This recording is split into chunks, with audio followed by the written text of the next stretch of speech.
the station covering all of the DMV. This is DC News Now. Well, good morning, everyone. A happy Sunday. We are waking up to some soggy conditions out there, so have that umbrella on hand. You're going to need it throughout our Sunday, but when can we see those showers move out of our area? I'll have those details coming up in just a bit. All right, Brittany, coming up this morning on DC News Now, another attack on a teenager in DC. The search still on this morning for the suspect. And reaction from a community tired of teens being impacted by gun violence. And making peace, one city's attempt to heal after the unthinkable happened right in the middle of the holiday season. But first, we're piecing things together this morning, how two shootings last night in two completely different areas could be connected to each other.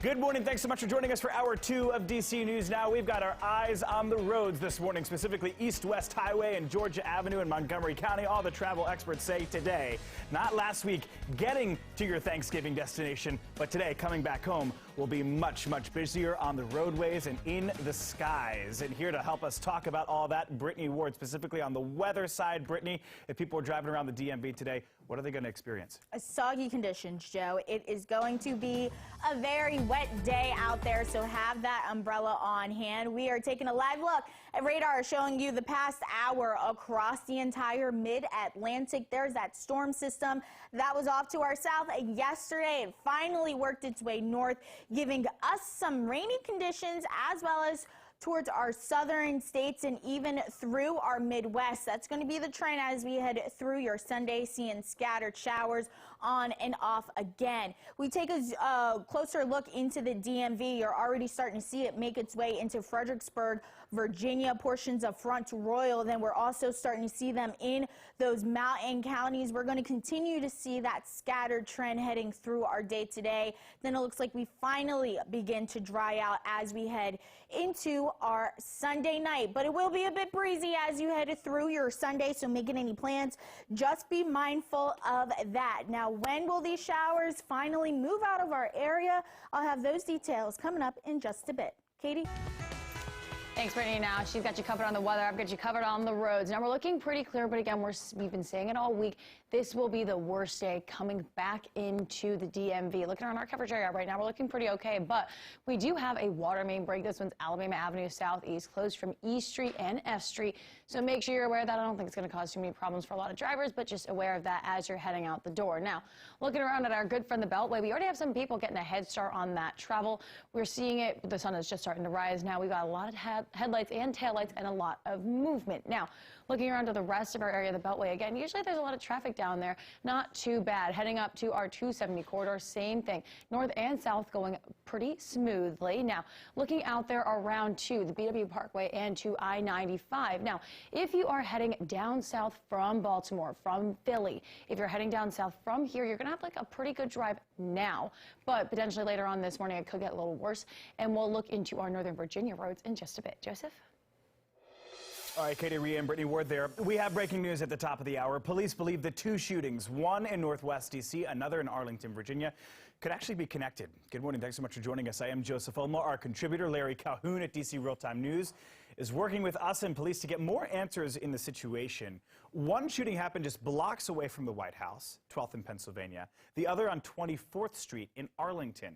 In both incidents, a single person was taken to the hospital to be treated for gunshot wounds. So here's what we know so far. According to Calhoun, the detail that could connect the dots here is a white pickup truck, which D.C. police currently have a lookout for. In Arlington, a person driving a white pickup truck was taken into custody after police say the driver was shooting at someone. So far, investigators haven't confirmed if it is the same person, but we'll stay on top of this for you and bring you any new updates as we get them in on air and online at dcnewsnow.com. In the meantime, new this morning, a woman from Virginia is recovering from severe burns after being rescued from a house fire. Officials in Prince William County tell us that firefighters pulled her from the second floor of a burning home in the Dumfries area. She's currently in a burn center for treatment. 4 more people were also displaced in the fire due to the home's damage. All right, developing now, we are still working to find out more about the teenage boy who was shot and killed in D.C. yesterday. It happened just after 11 o'clock in Southeast, right by the Fort Stanton Recreation Center. DC News Now's Dave Laval has what we know so far about the investigation. Police are questioning what they consider a person of interest. As for what happened in this area Saturday, we spoke to one parent who's upset another teen's life has been lost to gun violence. It's just sad for us youngers to just keep killing each other. The latest teen killed in the district died near Robert Bridges' home. Shots rang out, according to D.C. police, just after 11 a.m. Saturday along Erie Street and 18th Street Southeast. He was roughly 16 years old. People in general just need to get it together. We all people, we should love each other and respect each other. Police captured someone described as a person of interest who ran from the crime scene. The death comes just 2 days after someone shot another teen over the Thanksgiving holiday on East Capitol Street Northeast and 17th Street. A 15-year-old boy was shot in that attack about a block from Eastern High School, where the annual Turkey Bowl game took place. I'm tired of seeing kids be victims. I'm tired of seeing kids victimize other children. We have to do better than this. It's just sad we keep hearing all these little kids just killing each other, hurting each other for no apparent reason. Police are still looking for suspects in Thursday's shooting. As for Saturday's homicide, the child is the second teen shot and killed around the district this month. In Southeast, Dave Laval, DC News Now. Dave, thank you. Happening tomorrow, honoring the victims. On Monday, the city of Chesapeake, Virginia will hold a candlelight vigil to remember those who lost their lives and those who were injured in last week's mass shooting, when a disgruntled Walmart store manager entered the break room with a pistol and started shooting, killing 6 of his fellow employees. City officials expect to release new details from the ongoing investigation at the upcoming vigil. And while people living in Chesapeake are working to cope with what happened, they are also taking the time to honor the victims. For the victims, they'd want us to go about our daily lives as usual. And I think that is, like I said, that is the best way to pay tribute to them. And as far as I'm concerned, the only way to pay tribute right now. Well said. The vigil will be held in Chesapeake City Park tomorrow at 6 p.m. Also this morning, new details into the possible reasoning behind why the gunman ultimately chose to do this. Julie Millay with our sister station Wavy News in Virginia takes a deeper look at the suspect's motives. The suspect said he was upset about a recent change in his employment status. According to our source, the manifesto said that his coworkers were harassing him about his new role here at Walmart.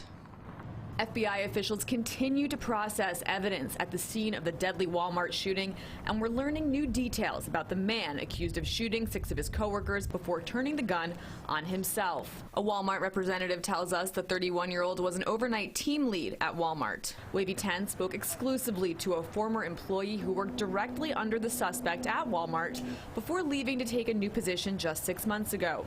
While the employee did not want his identity revealed, he said he, quote, never saw this coming.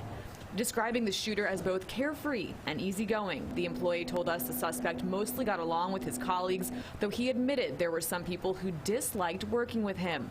A law enforcement source confirmed exclusively to Wavy's investigative team that the suspect left a manifesto on his cell phone, claiming he was unhappy with the recent change in his employment status and that he felt his coworkers were harassing him about it. At this time, we don't know what that change in his employment status was. A source also confirmed to us that while searching the suspect's home, investigators did not find any materials related to the victims. We have reached out to Walmart to see if they can confirm to us what that change in the employment status was. For now, if you have any information about what happened here, you are asked to reach out to the FBI at 1-800-CALL-FBI. That's 1-800-CALL-FBI. All right, let's get to some national news real quick. Former President Donald Trump is drawing criticism for dining with a Holocaust-denying white nationalist, along with the rapper formerly known as Kanye West. The dinner happened on Tuesday at Trump's Mar-a-Lago home in Florida. In a series of statements, the former president said he had, quote, never met and never knew anything about Nicholas Fuentes, the white nationalist, before he arrived with Ye, formerly known as Kanye West, at the club. But Trump also did not acknowledge or denounce Fuentes' long history of racist and anti-Semitic remarks. And new this morning, rapper Ye is being investigated by Adidas after former employees made accusations of misconduct against the musician. In an anonymous letter, ex-workers also accused the German sportswear brand of looking the other way. Adidas, which made the Yeezy line, cut ties with Ye last month over his offensive and anti-Semitic remarks. The company faced pressure to follow other brands and companies that were ending partnerships with the rapper.